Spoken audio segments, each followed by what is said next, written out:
নমস্কার বন্ধুরা, আজকে আপনাদের কাছে শেয়ার করব চাল কুমড়োর খোসা দিয়ে একটা ইউনিক রেসিপি ও খুব টেস্টিও হয়। তো দেখুন, আমি একটা চাল কুমড়ো নিয়ে নিয়েছি, কচি চাল কুমড়ো। দুদিকটা আমি দু মুখ আমি কেটে নিচ্ছি, বটির সাহায্যেই করছি। আমি ছুরিটা সেভাবে ইউজ করতে পারি না, সেই জন্য বটিতেই আমি করি সব কিছু। এবার আমি দেখুন খোলাটা কীভাবে ছাড়াচ্ছি সেটাই আপনাদের কাছে শেয়ার করছি। একটু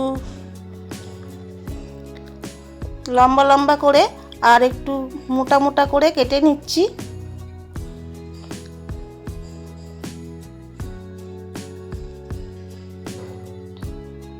দেখুন আমি সবগুলোই কেটে নিয়েছি আর কেটে ভালো করে ধুয়ে নিয়েছিলাম।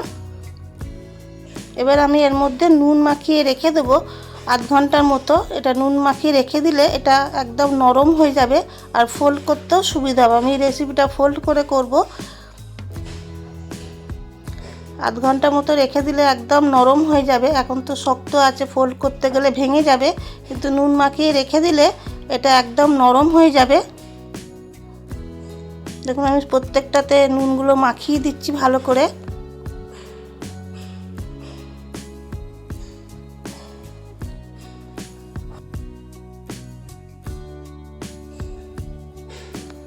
আমি এদিকে দুটো আলু নিয়ে নিয়েছি। আলুটা আমি একটু কাঁটা চামচের সাহায্যে মেখে নিচ্ছি, গরম আছে।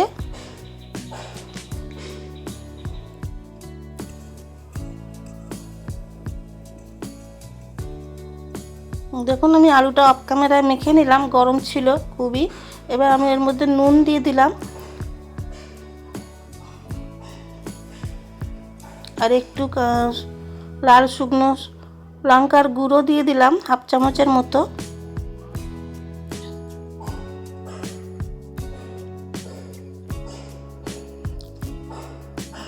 একটু চাট মশলা দিয়ে দিলাম, তাহলে রেসিপিটা আরও খেতে টেস্টি হবে। আমি নুন, লঙ্কা আর চাট মশলা দিয়ে ভালো করে মেখে নিচ্ছি, যেমন আলু ভাতে মাখে আর কি, সেইভাবে মেখে নিচ্ছি।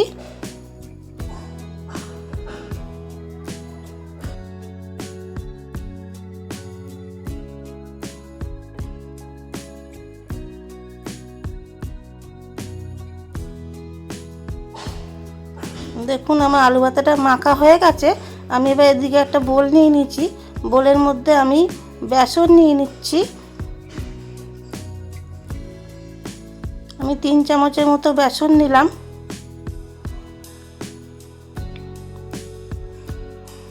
আর একটু চালের গুঁড়ি দিলাম 2 চামচের মতো, 2-2.5 চামচের মতো চালের গুঁড়ি দিলাম। একটু পরিমাণ মতো নুনও দিয়ে দিলাম, দিয়ে ভালো করে একটু মেখে নেব। তারপরে এর মধ্যে কিছু গুঁড়ো মশলা দেব। লঙ্কার গুঁড়ো দিলাম হাফ চামচের মতো, একটু চাট মশলাও দিয়ে দিলাম। দিয়ে আমি শুকনো এটা ভালো করে চামচ দিয়ে ভালো করে নেড়ে নিচ্ছি, মানে মিশিয়ে নিচ্ছি ভালো করে চামচের সাহায্যে। দেখুন আমার পুরো মিশে গেছে। এবার অল্প অল্প জল দিয়ে একটা ব্যাটার তৈরি করে নেব। জলটা একবারে দেবো না, অল্প অল্প করে দিয়ে ব্যাটারটা তৈরি করব। জলটা একবারে দিলে পাতলা হয়ে যেতে পারে, তাই অল্প অল্প জল দিয়ে একটা ব্যাটার তৈরি করে নেব।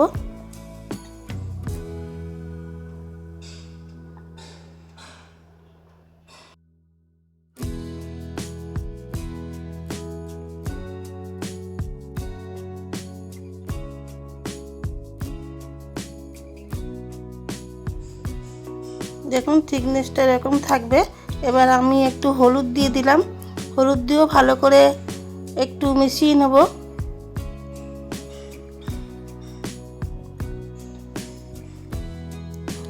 হলুদটা দিলাম একটু কালার হবে, দিয়ে আবারও চামচের সাহায্যে ভালো করে একটু মিশিয়ে ফাটিয়ে নিচ্ছি। দেখুন থিকনেসটা ঠিক এরকম হবে।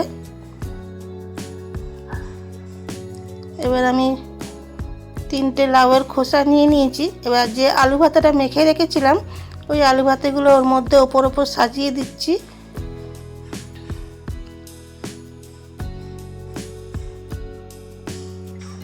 দেখুন 3টে দিয়ে আমি একটু গোল করে নিলাম। আমি সবগুলো বানিয়ে নিয়েছি। এবার কড়ার কাছে চলে এসেছি। আমি তেল আগে থেকেই বসিয়ে রেখেছিলাম গরম করতে। এবার আমি বেসনে যে ব্যাটারটা তৈরি করেছিলাম তার মধ্যে ডুবিয়ে আমি তেলের মধ্যে দিয়ে দিলাম। আমি 2টো করে ভাজবো, 2টো দিয়ে দিয়েছি। আপনারা আপনাদের এই অনুযায়ী দেবেন, 3টেও দিতে পারেন। আমি 2টো করে দিয়ে ভাজে নেব।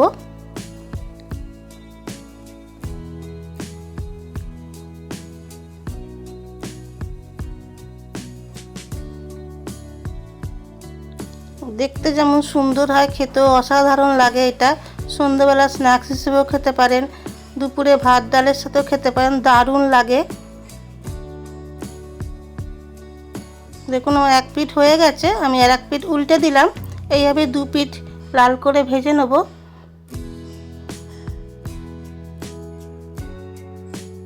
উল্টে পাল্টে লাল করে ভেজে নিচ্ছি।